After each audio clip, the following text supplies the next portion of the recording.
The following is a presentation of the Belly Up Sports Media Network.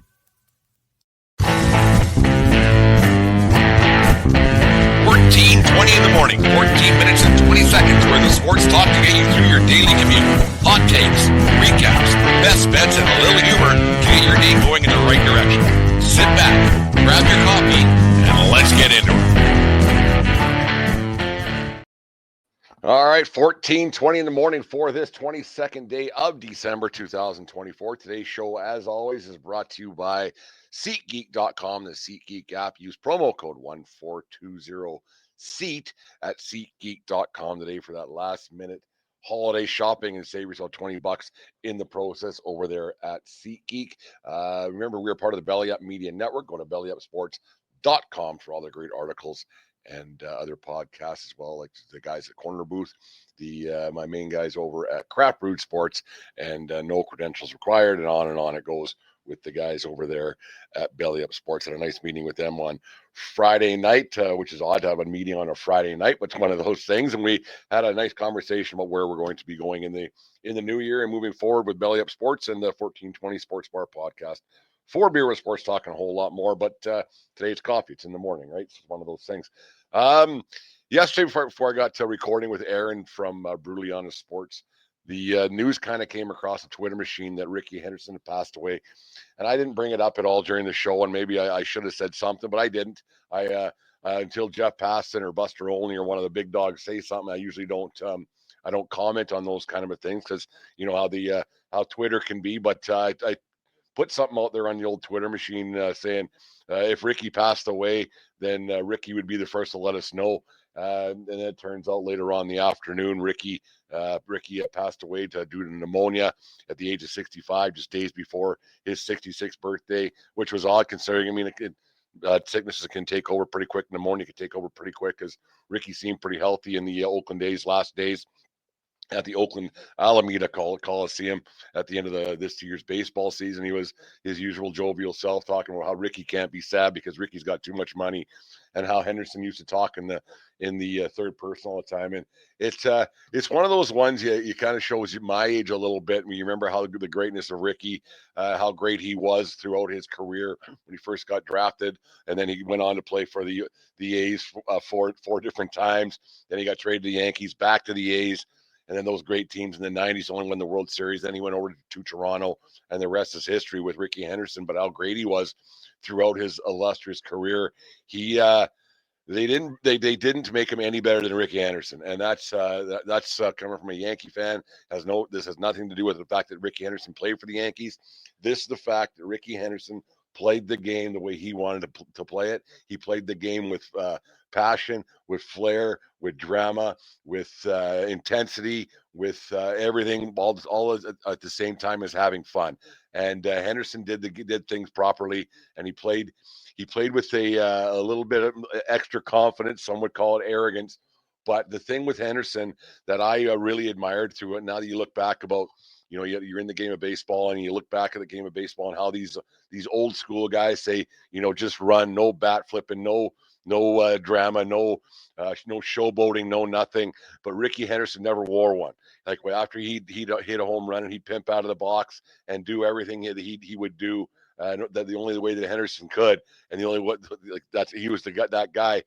His next at bat, he would never wear one. So that's to show the amount of respect that Henderson had throughout his 25-year career in the big leagues, that he was never thought of as being to try to show anybody up. Rickey was just a showman.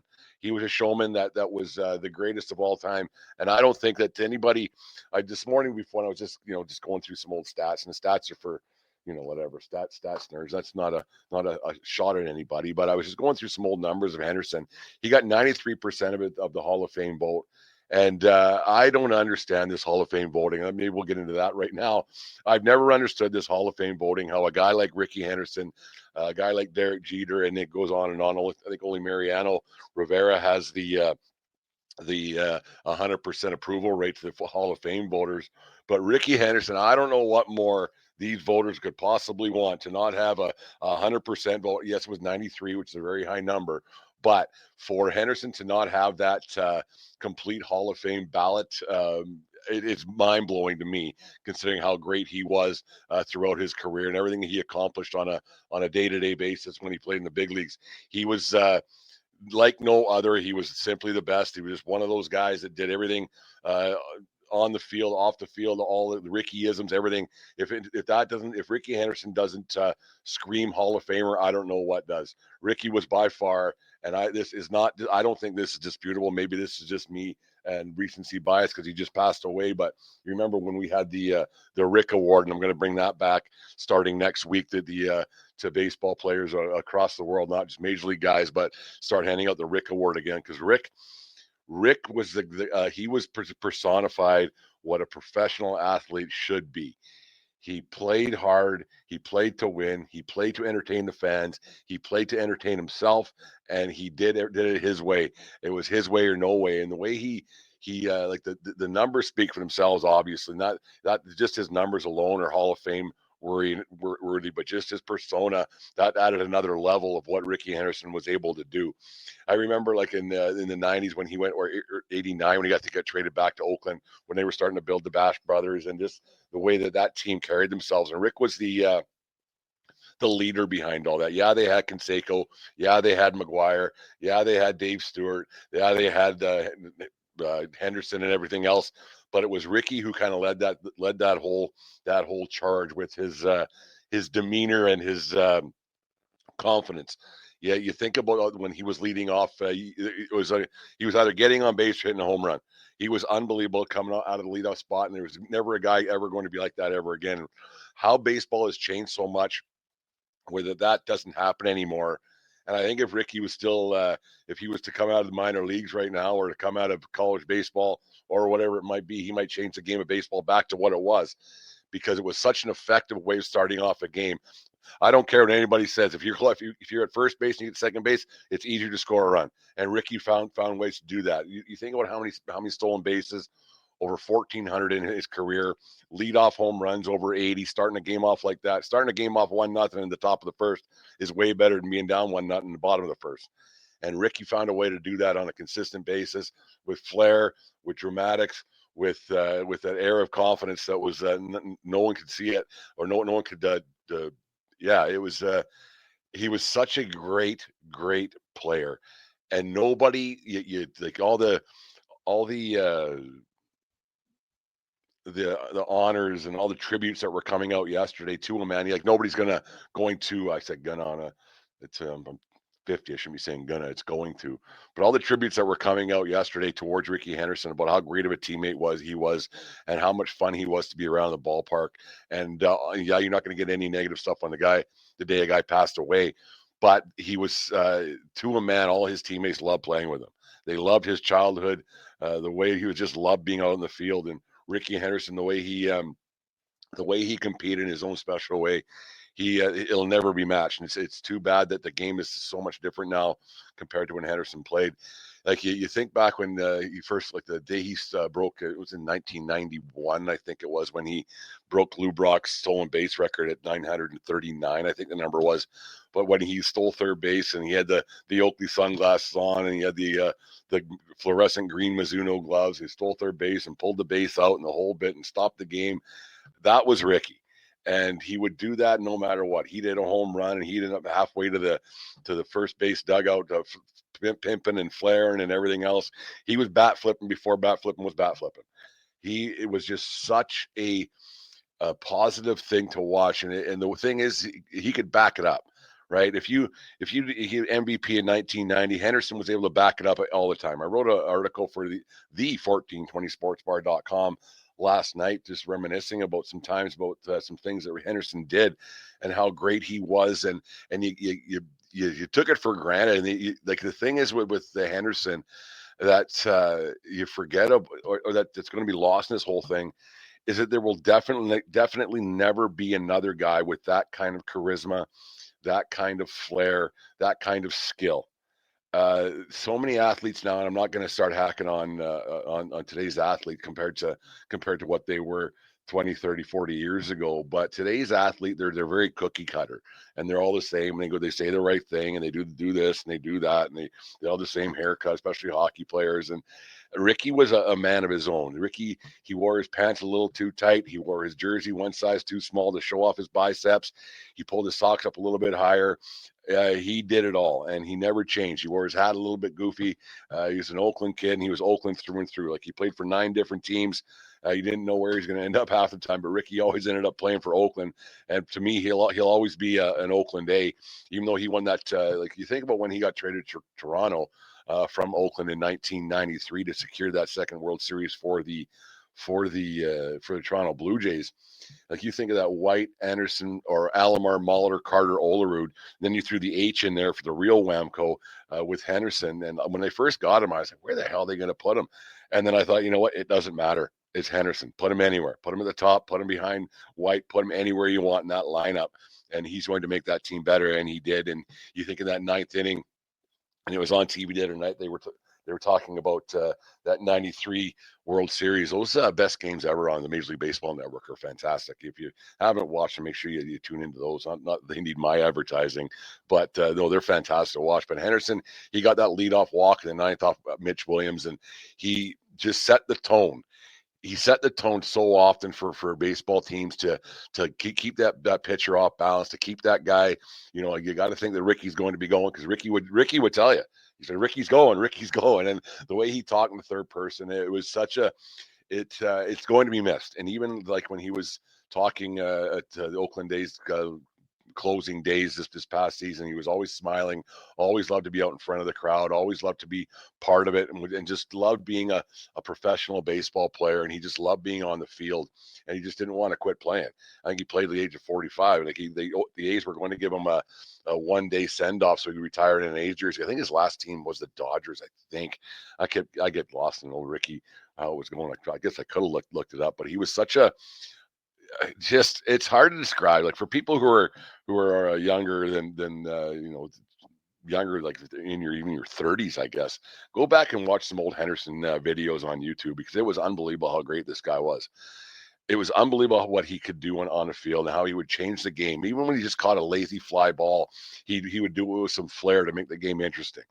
He would do everything that only Rickey could. Even when he came to play, people talk about how Juan Soto, when he takes a walk, or he takes a pitch, and this goes back to Soto somehow. But Rickey would do it exponentially better than that. Rickey would get on your nerves if he wasn't on your team, but you loved him. You loved watching him no matter what. Rickey was must-see TV, and for him to, like, it's one of those things. Like, Rickey, like, as you get older, you start thinking about guys from your youth that you used to watch, and then they get older too, right? And so Rickey passed away. I kind of compare it like when my Jimmy Buffett passed away a couple summers ago. My sister sent me a message, because she's a Buffett fan as well. She said, it's one of those guys you kind of thought that would never happen to. They're just going to live forever and be part of baseball forever, and have the sound bite and the going to concerts and everything else. And like Buffett would till the day he passed away. And Rickey was that same kind of a guy that Rickey was Superman. And you just thought that he was invincible. And he was going to be, every year, no matter where the A's were going to end up, he'd be throwing out the opening day pitch forever. Or he end up at Old Timers Day at Yankee Stadium forever. And you just figure, because Rickey, even a few years back, you watch those games on TV, and he's in his uniform ready to go. Rick was a competitor, and that was the greatest thing about Rickey Henderson. He loved playing the game. He loved playing the game hard. He loved playing the game fast. He loved playing the game for the fans, and he loved playing the game for himself. And I'm not sure what order that all went in. He loved his teammates, because his teammates loved him. And you're not exactly sure where it all went, right? He only got the 2 World Series and 1 MVP. He's only got to steal 100 bases in a year 3 times. It's just crazy to think the number of stolen bases he had over his career. And last year, I think some of the leading stolen. The game's different, but I don't think the game's better. You'll never convince me that a guy stealing second base is a bad thing. Yeah, you don't want to get thrown out. Yeah, you don't want to. But man, oh man, if you're always counting on the home run, I think you're doing it the wrong way. Steal a base, play some small ball, you never know what happened. And Rickey was the best at that. Rickey was the best at a lot of things, and he's going to be sorely missed. The Rickeyisms, whether the stories are true about he had that one where he didn't this one, I think this one's been debunked, but I kind of wish it wasn't, when he was playing for the Mets and John Olerud was there, and Rickey went up to Olerud and basically said, I don't know if this is true or not, but like, it was one of those. And hey, I used to play with a guy in Toronto, used to wear a helmet just like you, because remember Olerud used to wear the batting helmet on the bases, and so it's kind of funny. And Olerud was like, yeah, Rickey, that was me. And then the other one where Rick, he didn't cash a check for $1 million. It was a bonus check that he didn't have. So he didn't need the money. So he just had it. And the A's had to go to him and say, hey, can you go cash that check? We're trying to do our year end and the books and the things and stuff. And Rick said, well, I don't need it. What am I going to do with this? He gave it to his kid, and then they cashed it. And just the Rickeyisms, the other ones, like the one he said, he saw John 3:16, which is a Bible verse. It was a John 3:16. He goes, I don't want to hear anybody about John 3:16. Rickey's hitting 344. So he played ignorance, he played dumb, but Rickey was a showman. Rickey was the best, and I think it's like I said, I mean, it might be recency bias, but as you guys know, listen to the show for the 4+ years we've been doing this, that Rickey to me is one of the best of all time, and so it's not recency bias for me that Rickey's one of the greatest baseball players of all time, top 3 or 4, well, best in my lifetime, and that's not even a thing. The defense, the speed, the all of it, hit for power, and the speed, the getting on base. I think that if baseball could find a way to get back to that, think about that. If you could have that kind of guy now in today's game, leading off, getting on base, because on base percentage is huge, right? And all of a sudden he's at third base with none out. That changed the game. And Rickey did that back then, 30, 40 years ago, right? So why baseball doesn't take a page out of Rickey Henderson book to get it done again is a bit of a mystery. Maybe it'll change. Maybe there'll be a renaissance per se of Rickey Henderson kind of figuring things out and doing it this way or that way. Because it's man, oh man, he was such a great player, and he's going to be missed. And his teammates and the tributes have been great on Major League Baseball Network well, not even 24 hours now since it was announced. But yeah, it's this one kind of hurts a little bit. I'm not gonna lie. Like this one, you look back on those great A's teams, and you didn't hate him, but you sure didn't like him a whole bunch when he was strutting and cutting and doing everything else. And it was he was the perfect player at the perfect time. Late '80s, early '90s, where there was that different mojo going about, and you're allowed to show your flair a little bit, and he did that. And Rickey, he took the horse by the reins. He went with it, and nobody disliked it. I mean, like I said, if you try to do that now, like I said earlier, like it's just funny that these old school guys, it would never happen on my watch. It would never happen here. Just run. Don't showboat. Don't do this. You're gonna wear one. You're gonna take one for the team and all that stuff. Rickey never wore one. That's the respect that he had. Who was more arrogant than Rickey? Who was more flamboyant than Rickey? No one ever threw at him. Right? Nobody ever did that stuff to Henderson. He was that kind of a guy because they knew that's who he was. And Rickey was the original. If you don't like what I'm doing, beat me. I'm going to beat you. Like, I'm going to get on base. I'm going to get to second, and then I'm going to get into third, and somehow I'm going to get home too. Like, I'm going to score a run. If you can't beat me, I'm going to beat you. So when I do something great, don't complain that I'm showboating. The whole purpose of this game is to entertain the fans and to score runs. And Rickey did it better than anybody ever did. And that's why nobody ever threw at him. Nobody ever disrespected him. None of it. Everybody wanted him on their team. Rickey found a way to do it, and he was the. It's a sad day for baseball. It's sad, obviously, for Oakland fans. Losing their team and losing their native son. Because Rickey was born in Chicago, but he grew up in Oakland, drafted by the A's in 1978, I think it was, and. Yeah, it's just a sad day for baseball. But the thing is, in a couple days before his birthday, of course, Rickey's born on Christmas Day. Born in a car early at the hospital, and that's one of another Rickeyism. He was came out a little bit early. He was always fast, always ready to go, even out of the womb. And he born on Christmas Day, so a few days before his would have been his 66th birthday. It's sad. It's sad. People die. I understand that, but to sports fans like that, like myself and guys who grew up basically formidable years in the 80s and the 90s, watching a guy like this, it was every kid wanted to be like him. Couldn't, obviously, right? With that speed and that dramatic and then getting on base and just all of it, how he hitting home runs and batting practice, like all of it. There'll never ever be another Rickey Henderson, especially in today's cookie cutter world where you can't be certain ways and you can't do certain things, or you're not supposed to do certain things. And you just wonder if Rickey was born 30 years later, how it would have turned out, how he would have played in today's game. Generational player, man. Like you talk about generational players, you talk about the Otanis of the world, the Sotos of the world, you talk about the Derek Jeters of the world. Those guys don't hold a candle to what Rickey Henderson was. Don't hold a candle. And like he's my generation, obviously my generation for watching. So I can't compare him to Babe Ruth, obviously, and to guys before that. But man, oh man, from 1980 on, when he's stealing 100 bases a year, it was something to watch. And every kid wanted to be like him. Every kid had the bobblehead teeth, the sweatshirts. I remember you remember those. I'll find some. I'll post them up later on. But everybody remembers how great he was, and yeah, it's sad. It's really sad that you won't see a guy like that again. You won't have those sound bites. I mean, the internet lasts forever, but the new ones that would come out of Ricky's yap on a consistent basis. Even when he said he wasn't sad about the A's leaving, he's too rich to be sad. So it's he was great. I mean, there's no other way to put it, and it's going to be interesting to see how the funeral is going to be in the memorial service, and Rickey, they should do some AI or whatever they call that stuff, and have Rickey speak at his own funeral, because that's probably how Rickey would have wanted it, to be able to talk at his own funeral, because no one liked Rickey more than Rickey, but his fans were real right behind how much they admired the guy and wanted to watch him play, because he was electric. Like I said a few weeks back about Hall of Famers and what should be the Constitution, or what should be to be in the Hall of Fame.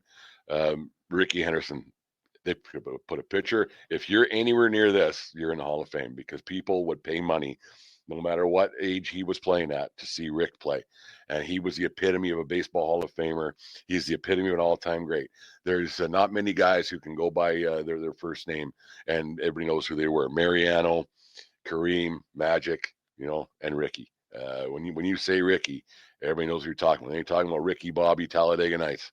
They're thinking about Rickey frickin' Henderson, the greatest ever play the game, in my opinion, in my lifetime. Just everything he did, it was the charisma alone, and able to back it up was second to none. So 1420, tip of the cap goes out to the greatest of all time, the greatest base stealer of all time, one of the greatest pitcher or hitters of all time, one of the greatest, I don't even know what the words I'm looking for, one of the greatest showmen of all time in baseball, one of the greatest to play the game, one of the greatest ambassadors to the game. He made kids want to play baseball, and kids did want to play baseball, and because of him, yeah, it's going to be interesting to see if how the next year, because we played for 9 teams, right? So what's going to when opening day is next year and all these places he played, what kind of thoughts and everything else are going to be going out to Rickey Henderson, because baseball owes that guy a lot. You think about the 98 season when it was Sosa, McGuire. We'll get into that in half a second too. We'll do that. I'll take a little commercial break here about Sosa having to apologize to the Cubs to get allowed back into the building, but whatever. But Rickey, we'll close it out here. Rickey Henderson, the baseball world, they're going to miss him. The tributes are going to come out, but the baseball world is going to miss Rickey Henderson and what he meant to the game of baseball, and how he changed the game forever, and that maybe the baseball heads should take a hard look back at how Rickey played and get back to that, because you know what? That was a fun time to watch. Home runs abound and Rickey running bases. There's nothing quite better. 1420 Sports Bar Podcast. For Beaver Sports Talk and a whole lot more. This segment was brought to you by SeatGeek.com, the SeatGeek app. Use promo code 1420pod at SeatGeek.com, or Seat 1420 at SeatGeek.com. Old Dabas Die Hard, and save yourself $20 on your first purchase. Last minute Christmas stocking stuffers for the holiday season and beyond. Go and get some tickets at SeatGeek, and that helps support the 1420 Sports Bar Podcast. 4 coffees this morning and a whole lot more. Here's a little word from our friends over there at Righteous Felon, and then we'll talk about some travesty. It's not a travesty. It's a pretty deep word. Some thoughts and thoughts about the game of baseball. Righteous Felon Craft Jerky is the official jerky of Belly Up Sports. For over a decade, Righteous Felon Craft Jerky has led the American meat snack revolution by concocting delicious, adventurous, U.S.-sourced jerky recipes for uncompromising carnivores across the country.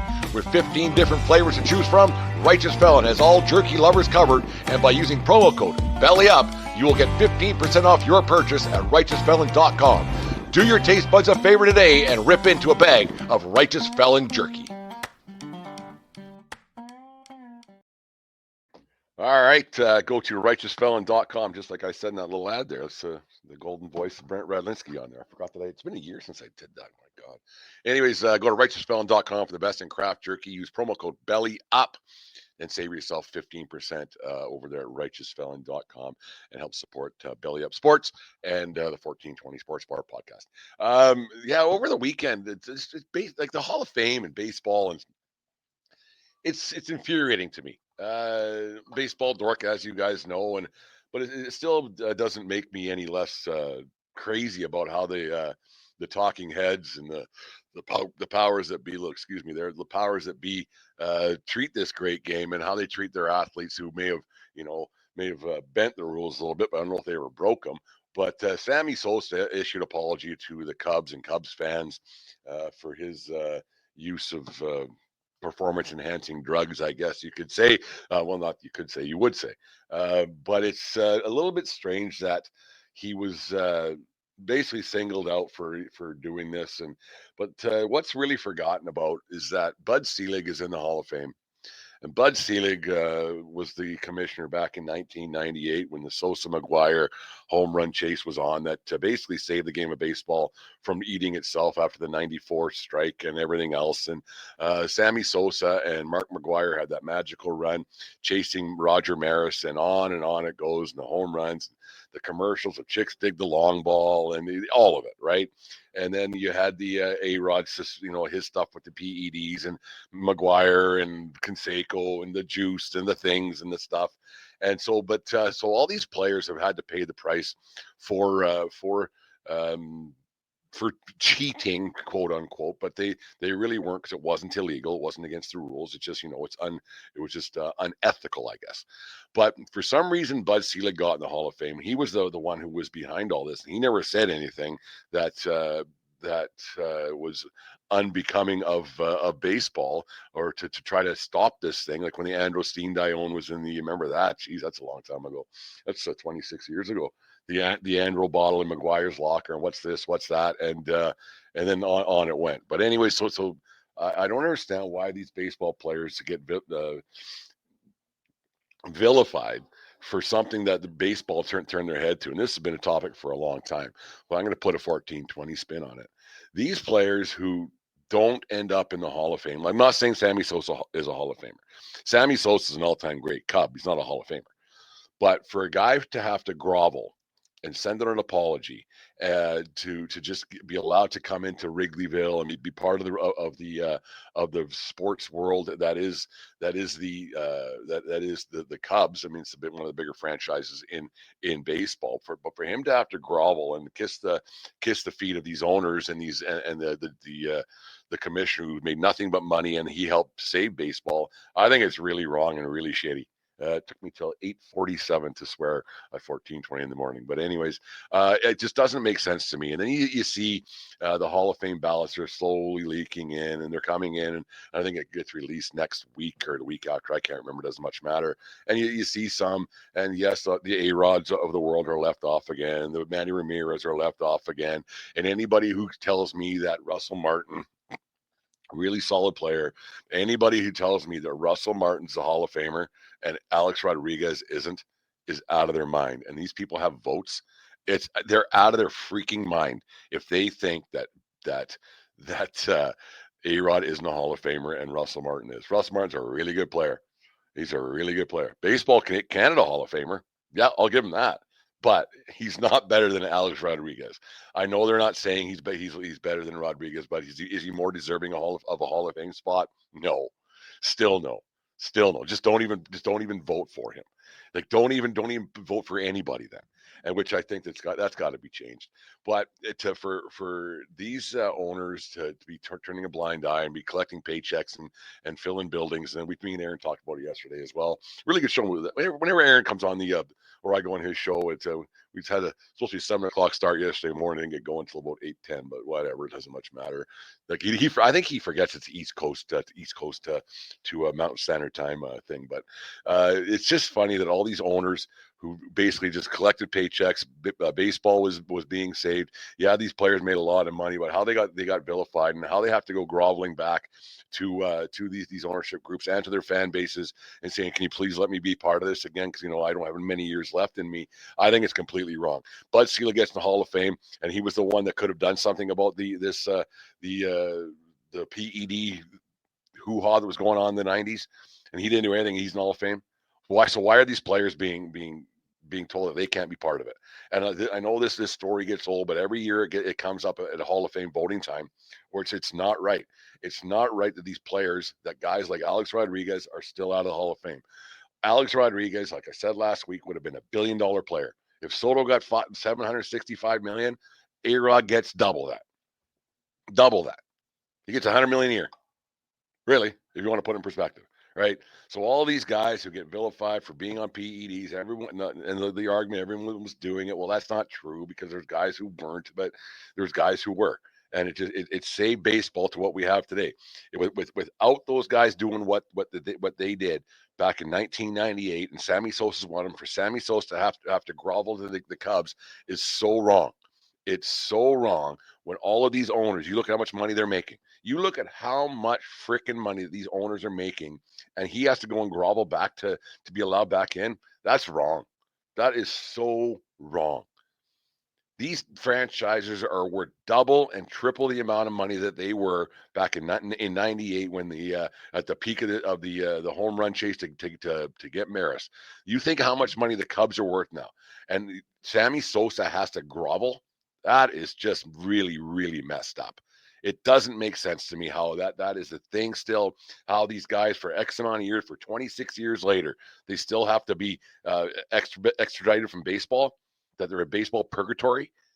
These guys saved the game and saved these owners. They made millions and millions, some of these billions of dollars for these franchises. It's wrong. It is so wrong that any of this stuff is still happening, that these guys don't get their just due to be part of baseball forever. I know you don't need to be in the Hall of Fame to be a Hall of Famer. I understand that. Like, I understand that. Like, there's guys like the Pete Rose conversation, and he's a Hall. Put him in. What doesn't matter. It's a plaque in a hall, whatever. But these guys should get their just due. These owners get their just due with how much money they're still making. They're getting their just due with how much money they're going to make. They're getting just due with what their franchises are worth. Give these guys what they deserve. They didn't take steroids because they just wanted to get better. They did it to stay on the field. They did it to improve themselves a little bit. They did it to get past some injuries, some nagging injuries that might have happened. Were there some guys who became B players to A players? Yeah, but you don't know who those guys are. I'll name one: Brady Anderson. Remember him? What was it, 94? He was the home run derby champion. It was 94, 95. 95. It doesn't matter. But that's a one-off. The guys who were Hall of Famers were going to be Hall of Famers anyways. They were going to be Hall of Famers no matter what. Brady Anderson and his sideburns and everything else, 90210 music playing in the background. So it must have been 93. But anyways, he had 50 whatever home runs, but he was never heard from again. We're not putting Brady Anderson in the Hall of Fame. We're talking Alex Rodriguez. We're talking A-Rod. We're talking Roger Clemens. What are we doing here? What are we doing? It's ridiculous that all these owners just get a pass. They had to have known. Their trainers knew. All their employees knew. Everybody knew. So why do the owners get a pass? Why are they told to sell their franchise for being unbecoming to the game of baseball? What the hell's the difference? All these guys knew, right? So why not? Why not just say, you know what? Screw it. Let's put all these guys in. Let's have a revote. Let's not wait till it's the Veterans Committee and everything else. Let's put all these guys in. Let's not make these guys grovel anymore. Let's actually treat these guys like human beings. Bud Selig didn't have to grovel. He got a free pass in the Hall of Fame, and he was a freaking commissioner. All these players have been having to grovel and say the right thing and then almost, succumb to it that they're not getting in. Yeah, I understand it. I get it. Blah, blah, blah. But whatever. Put them in. Put these guys in the freaking Hall of Fame. It's not hard. If you're telling, like I said earlier on, that voter who gave Russell Martin, good player, put him in, not a chance he's better than A-Rod. It ain't close. And if you're not, and then the thing, okay, here it is, another way you can do it. Don't even, if you're so set against not putting these guys in, if you're so set against it, Baseball Hall of Fame, if you're set against it, just take them off the ballot completely. Change that. Don't even have the option. Don't trick these guys and don't humiliate them. Don't belittle them. Like humiliate might be a bit of a stronger word, but don't set these guys off. Say and lead them on. Have that leash. Oh, you might get in. You might get in. Put these guys in and be done with it. Enough. Enough with this toying around, the sanctity of baseball, BS, whatever. Like the Hall is so flawed. Like I said in the earlier segment there about Rickey, that he got 94% of the vote. Who didn't vote for Rickey Henderson to get in the freaking Hall of Fame? Rickey is the Hall of Fame. Rickey is baseball.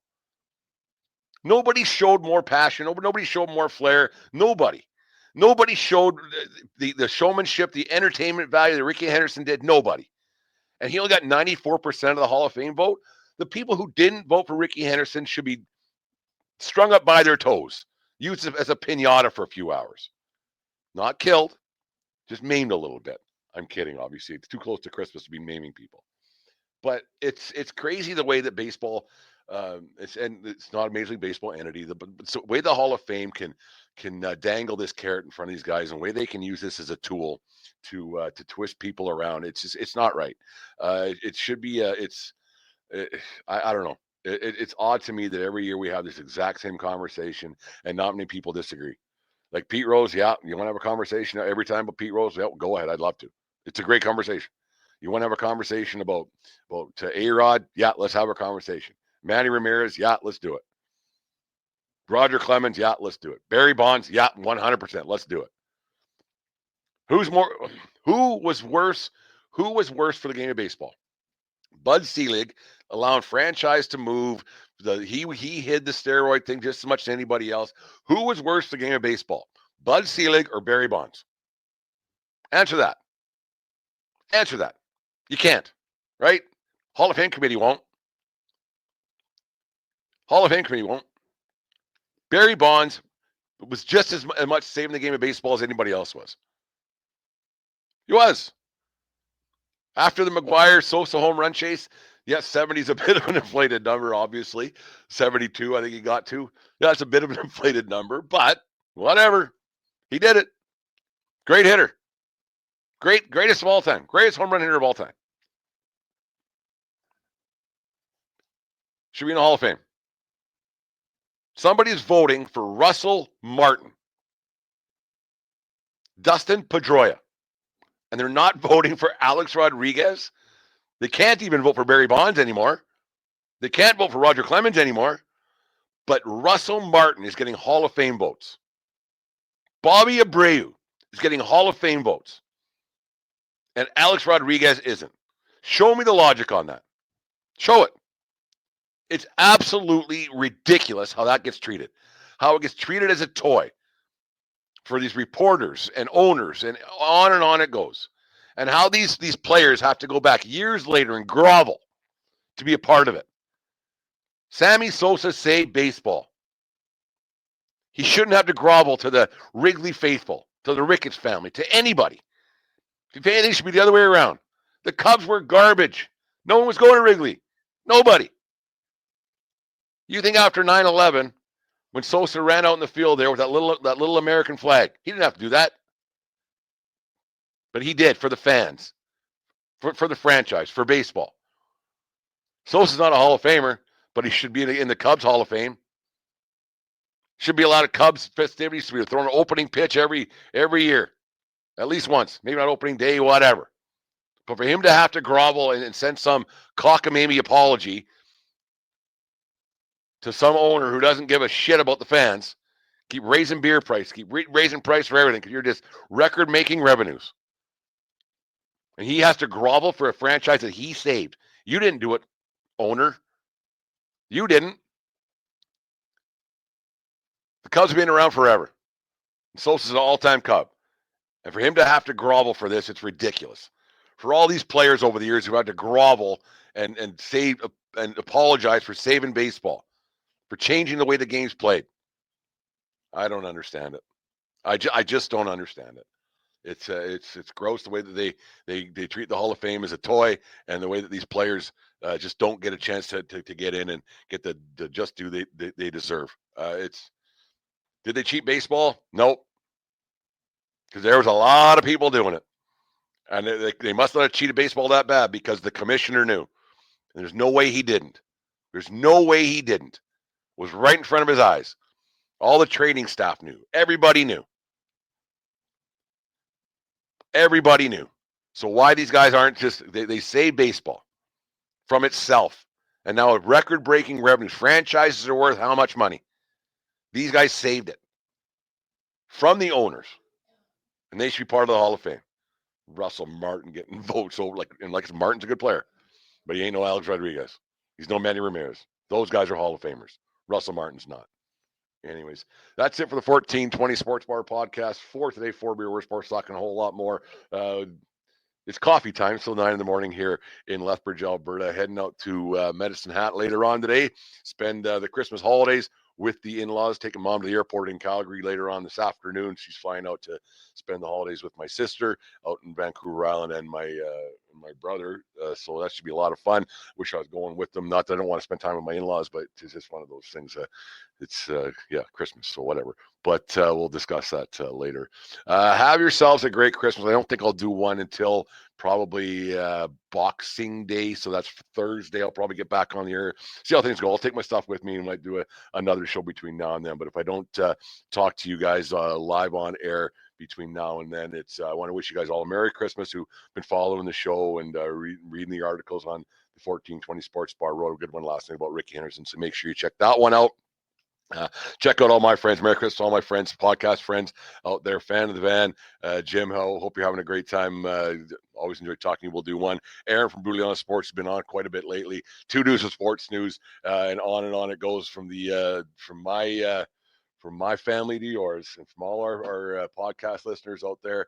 Everybody have a Merry Christmas, and we will talk to you guys before the new year gets going. Eat lots, drink lots, be merry, and have a great time. Have Merry Christmas, and we will talk to everybody very, very soon.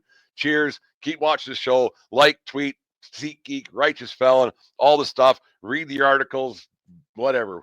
And the new merchandise didn't get on time for Christmas. Will be out in the new year too as well. So it's been a fun year, been an adventurous year. I'll probably do a show maybe tomorrow and talk about the year that's been for Brent Redlinski, from being a podcast guy to baseball executive. So it's been an exciting one, to say the least. We'll talk soon. Have a good Christmas, and remember, everybody, it doesn't matter where you are, it's who you're with.